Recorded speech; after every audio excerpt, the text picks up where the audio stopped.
아침 묵상 하루 한 장 시작하도록 하겠습니다. 먼저 기도하시겠습니다.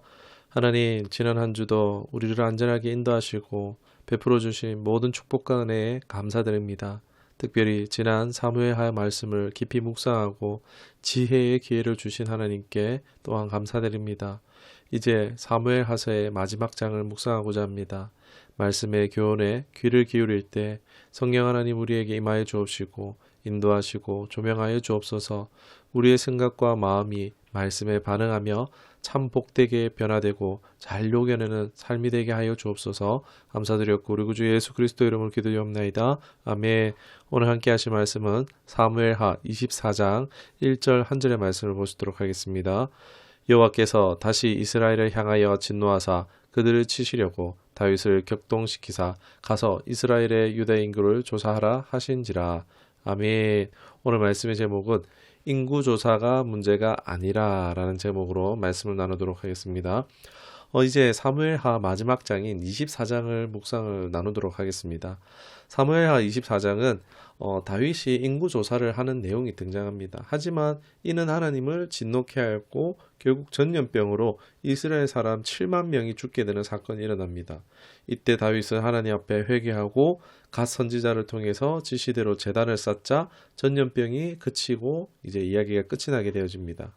짧게 정리해봤는데 여러분, 사무엘하 마지막 이야기인데 왜 뭔가 아름다운 그런 신앙의 이야기가 아니라 다윗의 범죄와 이스라엘에 일어난 비극을 담고 있을까요? 명시적인 언급은 없지만 이것이 참 얼마나 이렇게 사실성과 진실성을 보여주고 또 단순히 역사적 사실만이 기록된 것이 아니라 왜 하나님께 의존해야 함과 우리가 겸손하고 의지함의 교훈을 담고 있다라고 할 수 있겠습니다. 24장에서 크게 두 가지 교훈을 생각해 볼 건데 첫 번째로 다윗이 범죄했는데 7만 명의 백성이 희생되었다라는 것입니다.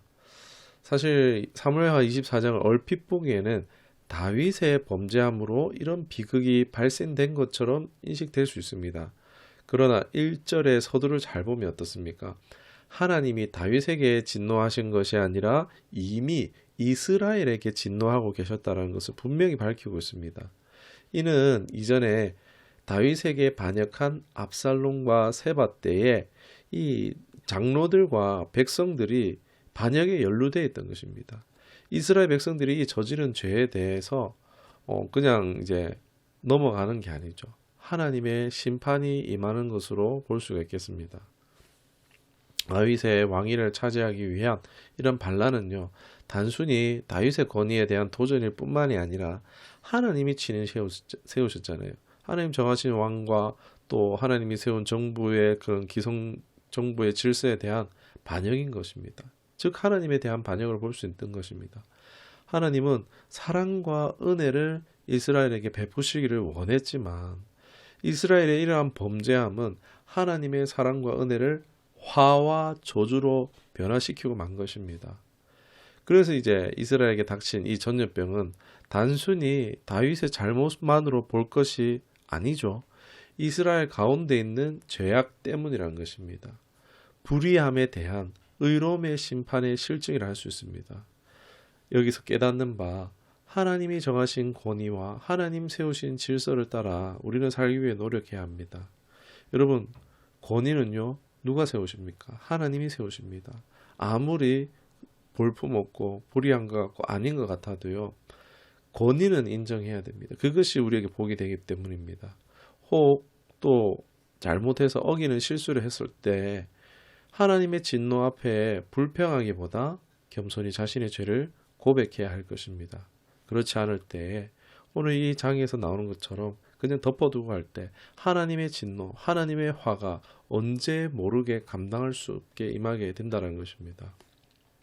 그리고 이제 다윗이 회개할 때 하나님은 천사를 멈추셨어요. 제단을 쌓아서 바칠 때 전염병에 그쳤습니다. 하나님의 용서를 받은 것입니다. 오늘 우리의 삶에 세상이 다수가 하나님을 대적하고 반역하는 일들에 빈번하게 일어나고 있습니다. 혹 우리가 그 가운데 속했더라도 거부할 수 없는 불가항력적인 상황이라도 사실 우리는 그 속에 속하지 않기를 힘써야 합니다. 왜? 함께 휩쓸려서 함께 심판받을 수 있기 때문입니다.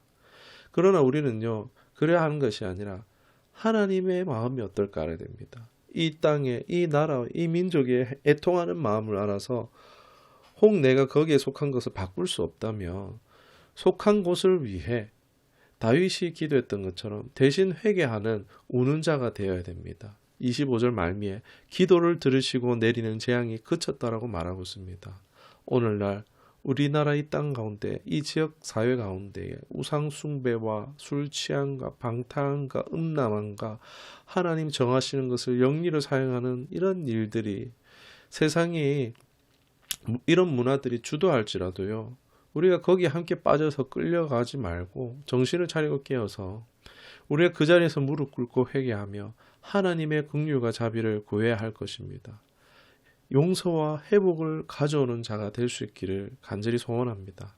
내가 속한 곳인 가정이나 교회나 지역사회, 나라, 민족을 위해서 이러한 하나님 나라의 통로로 쓰임받는 저 여러분 될 수 있기를 주님의 이름으로 축원합니다. 그리고 두 번째로 이제 다윗이 인구 조사를 한 이유에 대해서 한번 생각해 보도록 하겠습니다.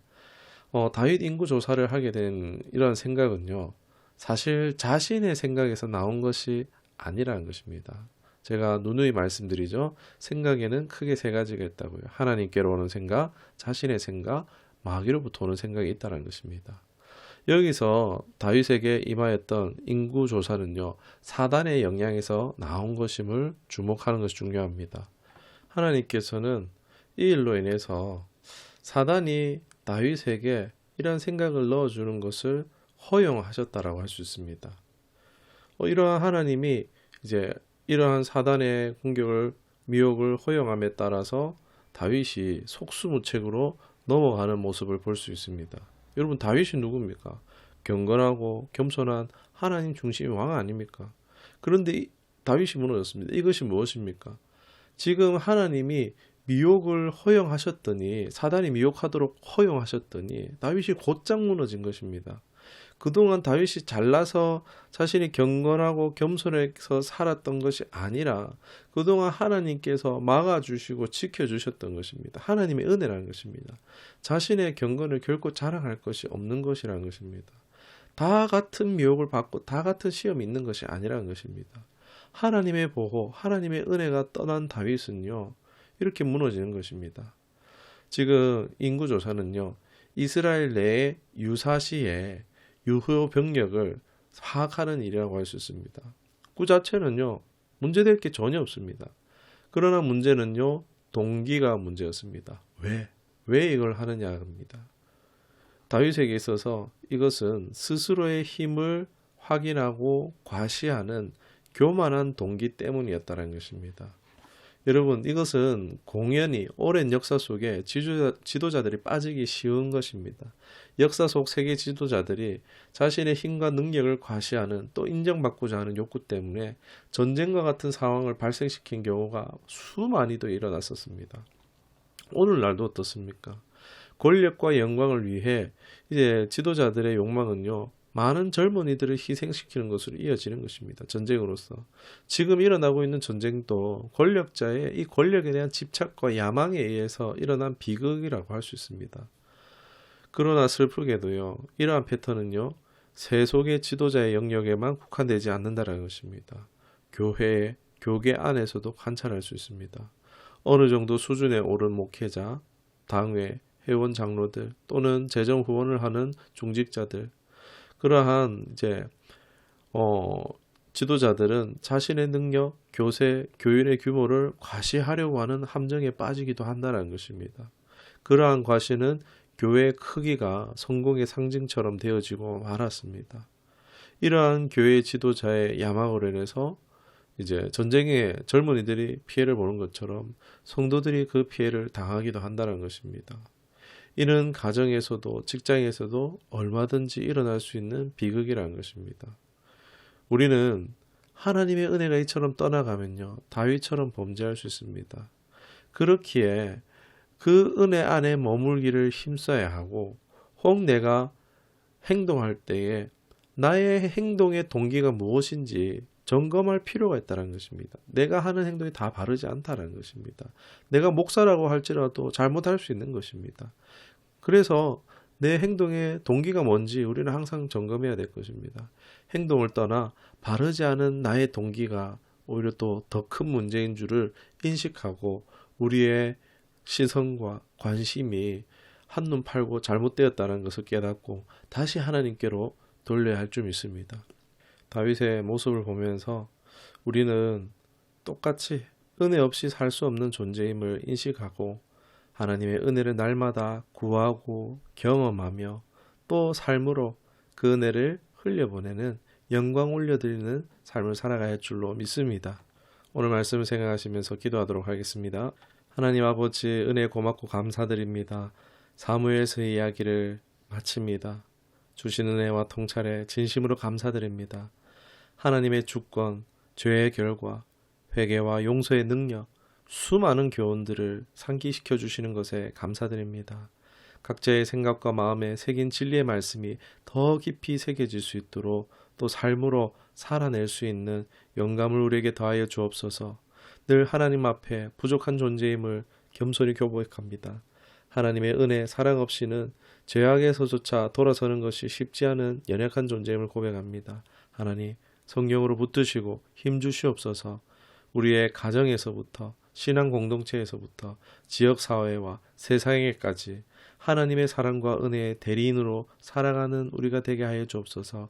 이 모든 특권에 감사드렸고 또 그렇게 살 때 더욱 감사하게 될 줄 믿사옵고 우리 구주 예수 그리스도 이름으로 기도드리옵나이다. 아멘. 사무엘 하서를 마쳤습니다. 한 주간 정비하고 다음 주에 만나도록 하겠습니다. 모두 대단히 수고 많으셨습니다. 사랑하고 축복합니다.